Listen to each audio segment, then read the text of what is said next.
आजकल social media में कई लोग ऐसे हैं जो वृंदावन आते हैं और यही बातें प्रेमानंद जी के लिए भी कहते हैं कि चमत्कार है ये। कोई चमत्कार नहीं। हमारे खान सर ने कहा कि वो तो भगवान का स्वरूप है कि बिना किडनी के भी जीवन चल रहा है और सब कोई चमत्कार नहीं।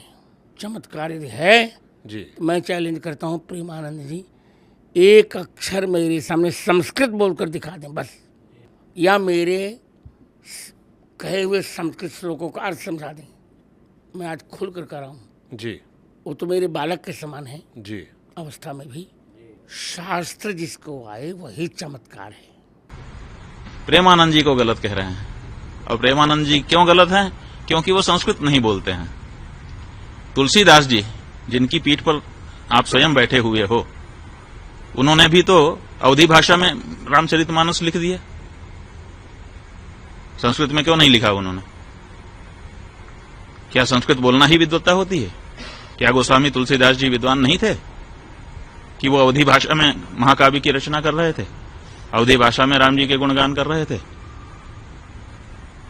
अगर संस्कृत में बोलना ही विद्वत्ता है तो इस सिद्धांत के अनुसार तो तुलसीदास जी भी विद्वान नहीं आपकी दृष्टि में होंगे, क्योंकि उनका तो सारा का सारा साहित्य, चाहे वो बरबय रामायण हो, चाहे वो गीतावली हो, चाहे कवितावली हो, चाहे हनुमान चालीसा हो, चाहे बजरंग बाण हो, छोटे से छोटा बड़े से बड़ा रामचरितमानस, सब कुछ अवधी भाषा में है, संस्कृत में नहीं है। तो क्या तुलसीदास जी विद्वान नहीं थे?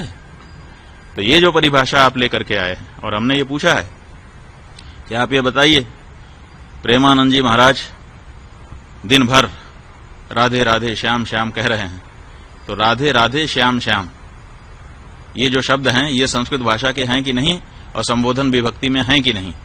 और जब संबोधन विभक्ति से अपदम न प्रयुंजित, अपद नहीं बोलना चाहिए, और वो उसको पद बना करके संबोधन विभक्ति में ढाल करके अगर दिन भर उच्चारण कर रहे हैं, तो आपसे ज्यादा संस्कृत तो वो बोल रहे हैं। आप कितनी देर संस्कृत बोलते हैं दिन भर में? बताइए। केवल प्रवचन में जहां उदाहरण देने का अवसर आता है, कुछ श्लोक आप बोलते हैं, उतना ही तो संस्कृत आपके द्वारा बोला जाता है, और वो दिन भर राधे राधे श्याम श्याम रटते हैं, जो कि पद है, जो कि संस्कृत व्याकरण की दृष्टि से शुद्ध शब्द है। तो वो तो आपसे ज्यादा संस्कृत रोज बोल रहे हैं, और आप कह रहे हैं कि वो संस्कृत नहीं बोलता है। माने संबोधन विभक्ति में जब भगवान का नाम बोला जाता है तो क्या वो संस्कृत नहीं होता है? और अगर संस्कृत होता है तो वो तो संस्कृत ही बोल रहे हैं, दिन भर संस्कृत बोल रहे हैं। आप उनको क्यों कह रहे हैं कि वो संस्कृत नहीं जानते हैं? तो ये जो बातें हैं, इन सब से पता चलता है कि या तो उनकी बात को ध्यान ही देना छोड़ दिया जाए, बिल्कुल अप्रमाण मान लिया जाए, और या तो फिर उनको अपनी योग्यता और अपने जो दावे हैं उनको जनता के सामने आकर के प्रमाणित कर देना चाहिए। हम कहना चाहेंगे, वो पुरी के शंकराचार्य जी को कहते हैं कि वो संस्कृत नहीं बोलते हैं। संस्कृत नहीं बोलते, कोई इच्छा से बोलता है? भाषा जो है वो विवक्षाधीन होती है। विवक्षा का मतलब होता है बोलने की इच्छा। हमको इच्छा होगी तो हम बोलेंगे, इच्छा नहीं होगी नहीं बोलेंगे। कोई हमको जबरदस्ती करेगा कि तुम यही बोलो? ये तो महाराष्ट्र के ठाकरे बंधु हो गए कि बोलना ही पड़ेगा। अरे भाषा जो है, भाषा का नियम है, वो विवक्षाधीन होती है। जो बोलना चाहता है वो बोलता है, जिसको नहीं इच्छा होती है नहीं बोलता है। कौन सा शब्द मैं बोलूंगा ये कोई हमको बताएगा? हम खुद बोलते हैं। जब हमको जिस शब्द की इच्छा होती है उस शब्द का उच्चारण अपने मुख से हम करते हैं। भाषाएं जो होती हैं वो विवक्षाधीन होती हैं, बोलने की इच्छा के अधीन होती हैं। तो ऐसी परिस्थिति में वो नहीं बोलते हैं उनकी इच्छा, लेकिन वो संस्कृत के विद्वान नहीं है, ऐसा तो नहीं। किडनी ना उन पर डायलिसिस तो होता रहता है उनका जी। डायलिसिस के बाद जी रहे हैं, जीने दीजिए। Let him do which he wants. गुरुदेव, आपने बिना नयन के लिए सब कुछ आपको दिखाई पड़ता है, आप समझते हैं, पढ़ते हैं, लिखते हैं। आप कहते हैं मैंने शास्त्र पढ़ लिए, शास्त्र में लिखा हुआ है कि जो विकलांग होता है उसको सन्यास का अधिकार नहीं है।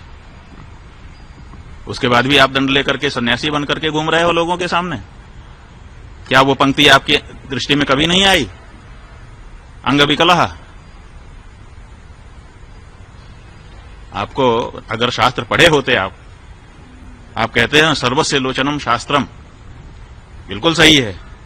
यस्य नास्त्यन्ध एव सः, आप इस पंक्ति का उद्धरण देते हो अपने वक्तव्य में कि जिसके पास